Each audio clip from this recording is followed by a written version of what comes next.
Hello à toi, comment tu vas? Bienvenue dans le premier épisode de ce podcast. Un podcast qui explore l'importance d'un concept crucial, à mon sens, l'amour de soi.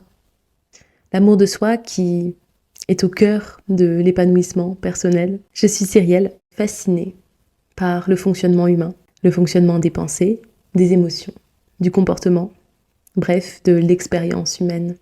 Et ce serait un plaisir de t'accompagner à travers différentes réflexions sur des sujets divers et variés. Bref, je te propose de rentrer ensemble dans le labyrinthe de la vie. Rien que ça.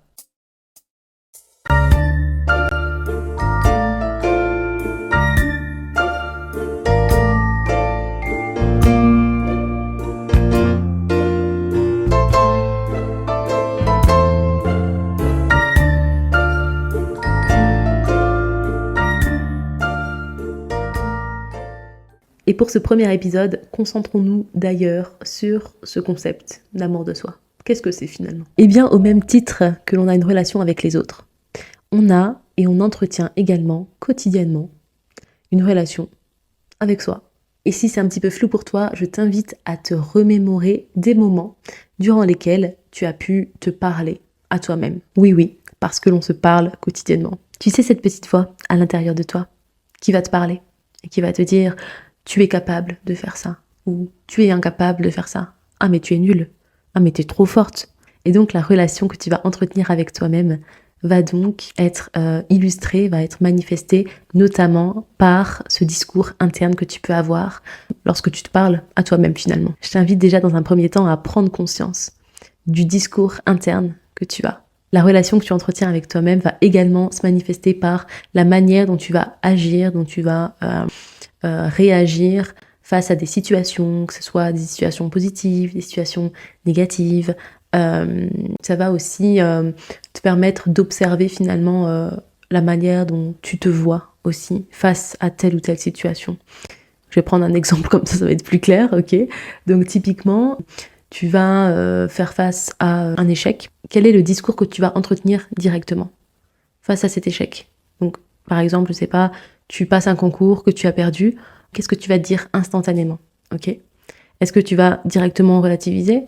Est-ce que tu vas directement te dire mais c'est ma faute? Est-ce que tu vas au contraire dire mais c'est la faute des autres?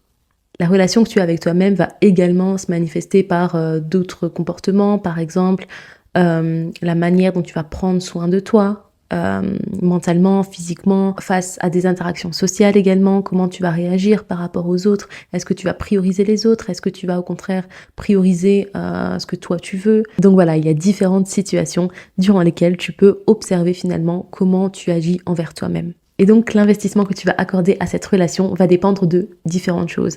Dans un premier temps, l'importance que tu donnes finalement à cette relation.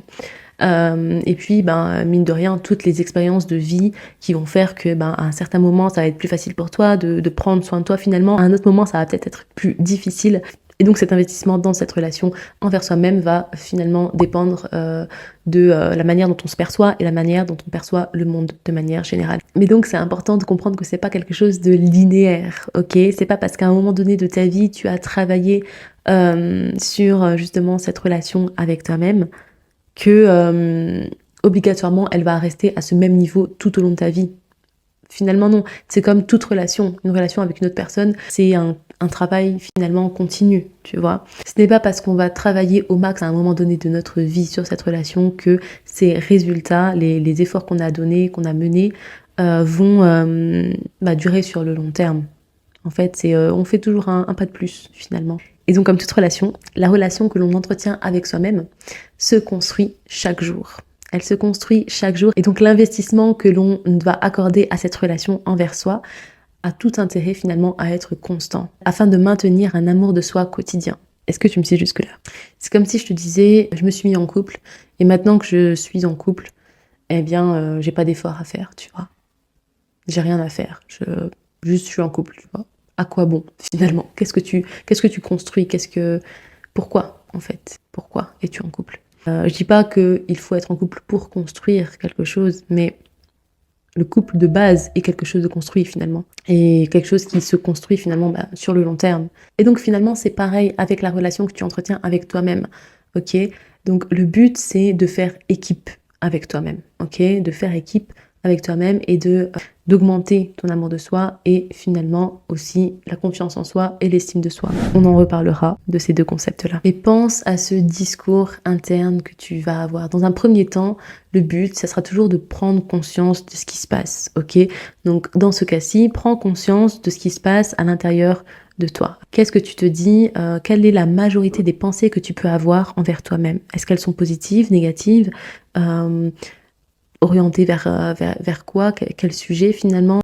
Voilà, c'est important finalement de s'auto-observer pour pouvoir adopter de nouvelles manières de penser, si c'est ce que tu veux, hein, évidemment. Donc finalement, l'amour de soi, c'est quoi? Donc comme on l'a vu, c'est relié à la relation que l'on a avec soi, certes, oui, mais l'amour de soi, c'est quelque chose de positif finalement. Donc c'est une relation positive envers toi-même, tu vois. C'est finalement le niveau d'amour que tu vas t'accorder à un instant T. Est-ce que c'est clair? Ok, bon, j'espère que tu me suis. Travailler sur la relation que tu as avec toi-même va te permettre finalement de travailler indirectement aussi la relation que tu entretiens avec les autres, avec le monde, avec ton environnement. Tu vas te sentir beaucoup plus épanoui dans tes relations personnelles. Tu vas savoir un petit peu comment ce qui prime pour toi, ce que tu priorises, avoir plus d'empathie pour ce que l'autre vit également, avoir plus de compassion aussi pour soi et donc pour l'autre également, te relativiser, ça va te permettre de savoir gérer aussi tes émotions finalement, savoir t'affirmer, de poser tes limites et sans culpabiliser, hein, parce que ça c'est important aussi.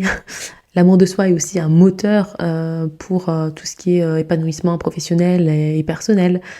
Si tu as des objectifs particuliers par exemple. Enfin voilà, déjà des raisons pour lesquelles, selon moi, l'amour de soi est vraiment le moteur finalement de ce qu'on peut appeler aussi le bonheur, quoi, tu vois, on est un petit peu toujours à la quête du bonheur. Ah mais si je fais ça, je vais certainement être heureux. Ah mais si je fais ça, je vais avoir plus de choses ou bon bref, peu importe. Alors que pas forcément, tu vois, pas forcément, tu peux très bien atteindre tes objectifs mais ne pas être heureux, tu vois. Parce que ça dépend aussi de finalement, ok, mais est-ce que cet objectif est en valeur avec ce que moi je veux? Est-ce que cet objectif me parle, me passionne? Et je dis pas que l'objectif doit forcément te passionner, mais est-ce que c'est en accord avec soi?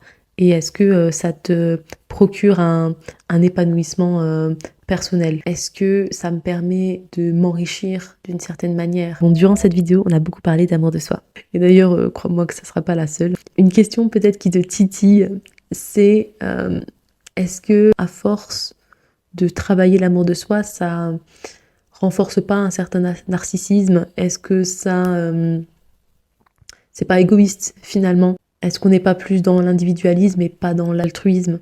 Eh bien écoute, j'anticipe cette question-là en te proposant d'en discuter dans une deuxième vidéo, dans un deuxième épisode, qui sera finalement consacré à cette question.